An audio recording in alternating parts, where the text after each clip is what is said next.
KKC news update में आप सबका स्वागत है। मैं हूं सोनालिका गंडोत्रा। आइए नजर डालते हैं दिन भर के प्रमुख सुर्खियों पर। आज शिवसेना की तरफ से जिसमें मोदी सरकार से ये अपील की गई कि अमेरिका की तरह भारत भी बांग्लादेशी और रोहिंग्या घुसपैठियों को तुरंत देश से बाहर करे। जम्मू के न्यू प्लाट इलाके से आज ई रिक्शा हुआ चोरी।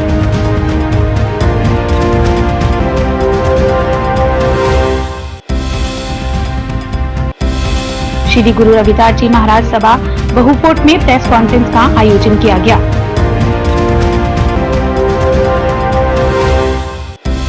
सफीर चौधरी ने कठुआ में हिरासत में यातना और मौत की निंदा के न्याय की मांग की।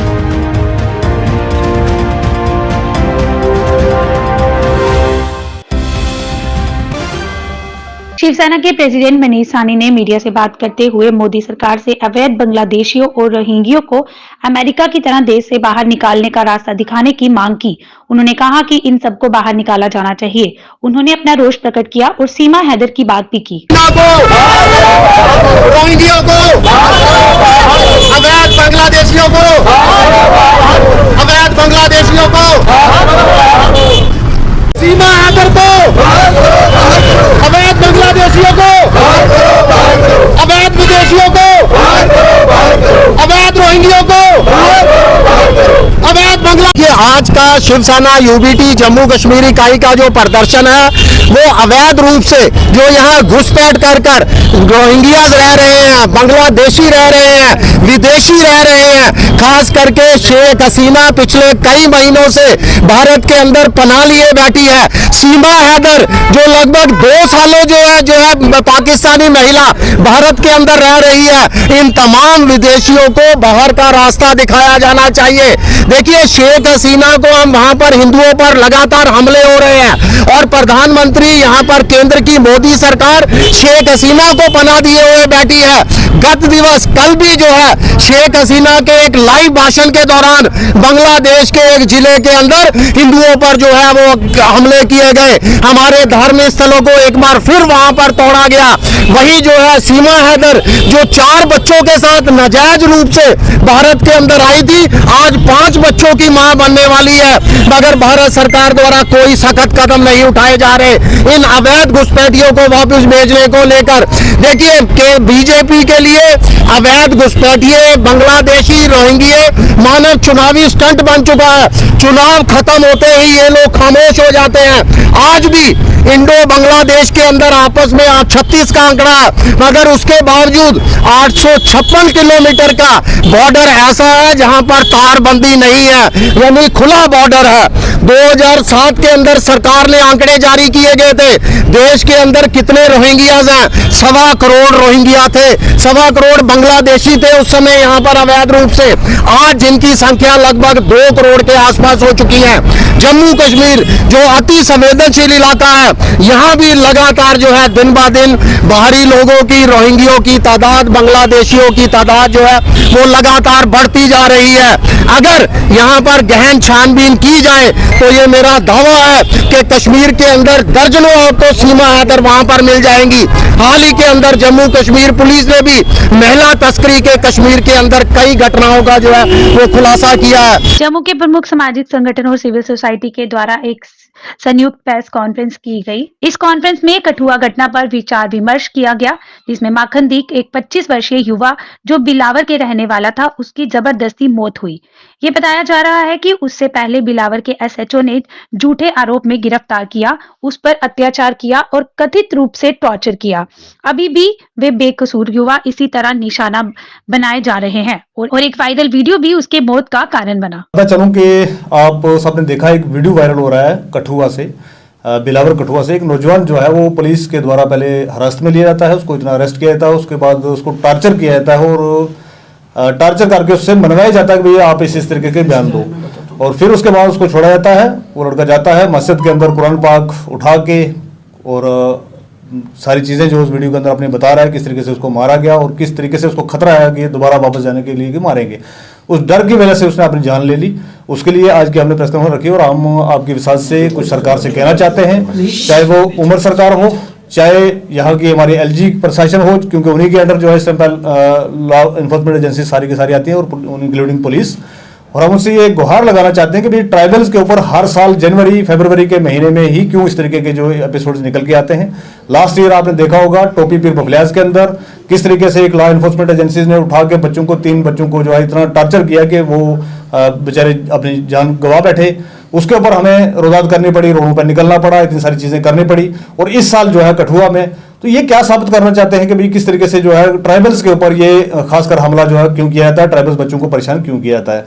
तो आज की प्रेस कॉन्फ्रेंस के रिलेटेड मैं बताना चाहूंगा कि कुछ हमारी जो है डिमांड्स हैं सरकार से। उस डिमांड्स के अंदर सबसे पहले तो एक judicial inquiry, time bound judicial inquiry जो है वो प्रोव की जाए। जिस तरीके की कल देख रहा था मैं, कोई ऑर्डर निकल के आ रहे हैं कि भाई पुलिस ही उसकी इन्वेस्टिगेशन करेगी। तो अगर आप मुलजिम को ही दे दो कि भाई वो खुद की इन्वेस्टिगेशन खुद कर ले तो कितनी फेयर एंड कितनी सिक्योर हो सकती है, ये समझ आ सकती है। लोग जानते हैं सब चीज़ों को। एक तो ये डिमांड हमारी कि एक टाइम बाउंड जुडिशियल इंक्वायरी होनी चाहिए। उसके बाद कंपनसेशन 10 लाख जो वहाँ के सिटिंग एमएलए साहब है उन्होंने रखा है, उसकी फैमिली को मिलनी चाहिए। और नंबर 3, मखनदीन की जो वाइफ है उसको एक गवर्नमेंट जॉब मिलनी चाहिए। और नंबर 4 पे हमारी ये मांग है कि स्ट्रिक्ट एक्शन जो है इन ब्लैक शिप्स के खिलाफ लिया जाए, क्योंकि हर एक अदारे के अंदर जो है इस तरीके के ब्लैक शिप्स होते हैं। हम सारी पुलिस को नहीं कह रहे हैं, पुलिस बहुत अच्छा काम कर रहे हैं, जम्मू कश्मीर पुलिस बहुत अच्छा काम कर रही है, लेकिन उसके अंदर ये ब्लैक शिप्स नहीं है, ये भी जो है नहीं माना जाता। क्योंकि अपने स्टार बढ़ाने के लिए, अपनी चीजें बढ़ाने के लिए, अपने कुछ करने के लिए ये लोग जो है इस तरीके से इनोसेंट्स को टार्चर करते हैं, इनोसेंट्स को इस हालत में मजबूर करते हैं कि उसको अपनी जान देनी पड़े। तो हमारी ये एक डिमांड है कि भाई आप जो है इमीडिएट इसके ऊपर एक प्रोब करें और इनको अरेस्ट करें, एफआईआर लगा के, जो भी पुलिस ऑफिसर्स और ऑफिशियल्स इसके अंदर इन्वॉल्व हैं। ये आज हम आपकी विशाल से जो है सरकार को कहना चाहते हैं। जम्मू और कश्मीर प्रदेश कांग्रेस कमेटी JKPCC के अध्यक्ष तारिक हमीद कारा ने कठुआ और उत्तर कश्मीर में हो रही घटनाओं पर भारत सरकार को कठोर रूप से आलोचित किया। उन्होंने कहा कि JNK में नागरिक हत्या और सुरक्षा बलों पर हमला लगातार बढ़ते जा रहे हैं, जो सरकार के नॉर्मलिसी के झूठे दावे को दर्शाता है। एक तरफ सरकार कह रही है कि शांति बहाल हो गई है और दूसरी तरफ ऐसा अत्याचार हो रहे हैं जो उनकी असफलता को दिखाता है। लोगों में खुशहाली इस वक्त रवान दवा है, वो एक्सपोज होती है। जो हम बार बार कहते आ रहे थे कि जिस चीज को वो बता रहे हैं, दोहरा रहे हैं, वो यहाँ की हकीकी ग्राउंड सिचुएशन नहीं है। वो मुल्क के लोगों को एक धोखा दे रहे हैं, उनको ये कन्वे करने की कोशिश कर रहे हैं कि बीजेपी यहाँ पे कामयाब रही, बीजेपी ने यहाँ हालात सुधारे, मिलिटेंसी खत्म की, जबकि ऐसी बात नहीं है। हालात का जहां तक ताल्लुक है, अगर एक साइड से वो कहते हैं कि हमने हालात काबू में लाए, तो दूसरी साइड से जो मिलिटेंट अटैक्स होते हैं, कश्मीर में हो वो तो काफी सालों से, 3 दहाइयों से चल रहा है। जम्मू जब शिफ्ट हुई, अभी इलेक्शन के बाद में भी आप देखिए, इलेक्शन से पहले भी देखिए, हालांकि 2 महीने तक इलेक्शन से पहले वहां पे नहीं हुई, लेकिन उसके बाद फिर से दोबारा हुई। और टारगेटेड और फोकस्ड उनका जो अटैक्स होते हैं, वो ये सब के बाद में ये कहने पे इंसान मजबूर हो जाता है कि गवर्नमेंट ऑफ इंडिया लोगों को धोखा दे रही है और ग्राउंड सिचुएशन को वो समझ नहीं रहे हैं। और उसका जो वो नुमाइश कर रहे हैं, मुझे लगता है कि गवर्नमेंट ऑफ इंडिया को, खासतौर से होम मिनिस्ट्री को, अपने जो पॉलिसीज हैं विज़ावी जम्मू कश्मीर और बिलखसूस कश्मीर, उसको रिविजिट करना चाहिए। और उसमें मेरे ख्याल में कुछ तब्दीली की भी जरूरत है, क्योंकि अभी तक की जो पॉलिसीज हैं वो प्रो पीपल पॉलिसी नहीं है। जैसा कि मैं उसमें एक एग्जांपल दूंगा, जो कुलगाम में वाक़ा हुआ, उसके बाद में जाहिरी बात है, लाजमी बात है कि उसमें सर्च ऑपरेशंस होंगी, इर्द गिर्द के इलाके के लोगों को, जो मशकूक लोग होंगे उनको राउंड अप किया जाएगा, उनसे पूछताछ होगी, एक फितरी बात है। लेकिन 500 लोगों को उन्होंने गिरफ्तार किया और कई किलोमीटर दूर तक का उन्होंने वो दायरा खींचा। तो इससे ये जो सामने जो उनकी मेंटालिटी आ रही है, उनकी जो सोच आ रही है, वो है कलेक्टिव पनिशमेंट की, कि वो कलेक्टिवली पनिशमेंट देना चाहते हैं कि अगर एक जगह गलती की किसी ने, हम उसकी गलती को जस्टिफाई नहीं करते, हमने तो वो उसकी किलिंग को कंडेम किया, लेकिन उसके बाद जो आप लोग करते हैं, क्या वो कोई भी सिविलाइज सोसाइटी मानने को तैयार है कि जिस तरीके से आपने 500 नौजवानों को गिरफ्तार किया? So this is a mindset of a collective punishment. तो टोटलिटी में अगर देखा जाए, मेरी सोच के मुताबिक, और कांग्रेस पार्टी कंसिस्टेंटली इस बारे में पार्लियामेंट में भी बोल रही है, यहाँ पे हम लोग ऑन ग्राउंड जो सिचुएशन को डील कर रहे हैं, हैंडल कर रहे हैं, बार बार बता रहे हैं कि यहाँ पे जो बीजेपी या जो मौजूदा यूनियन गवर्नमेंट है जो दावा दे रही है, वो कर रही है, वो सब गलत है। विश्व गुरु की मेहरबानी है, हम तो विश्व गुरु बने हुए थे। विश्व गुरु का उर्दू लग़वी माने अगर हो कि वो पूरी दुनिया को सिखाने वाला है, दुनिया का मास्टर है, दुनिया का हेडमास्टर है वो, यानी वो अपने आप को दुनिया की सियासत का हेडमास्टर कहलवाते हैं अपने आप को। और उससे ये सामने बात आई कि जो ट्रंप के बारे में उनकी जो दोस्ती थी वो कितनी सच्ची थी, कितनी झूठी थी। उनको तो ट्रंप ने अपने स्वेरिंग इन सेरेमनी पे भी नहीं बुलाया, और उसके बाद में जो ट्रीटमेंट उन्होंने हिंदुस्तान के बाशिंदों को दिया हैंडकफ करके, ये मेरे ख्याल में पूरी दुनिया में वाहिद मुल्क होगा जिसके लोगों को डिपोर्ट करने के वास्ते क्रिमिनल्स की तरह भेजा गया। जम्मू के न्यू प्लाट वार्ड नंबर 16 के इलाके में ई रिक्शा चोरी की गई। स्थानीय व्यक्ति ने मीडिया से बात करते हुए पूरी घटना की जानकारी दी। उन्होंने कहा कि पुलिस की इन्वेस्टिगेशन अभी भी जारी है।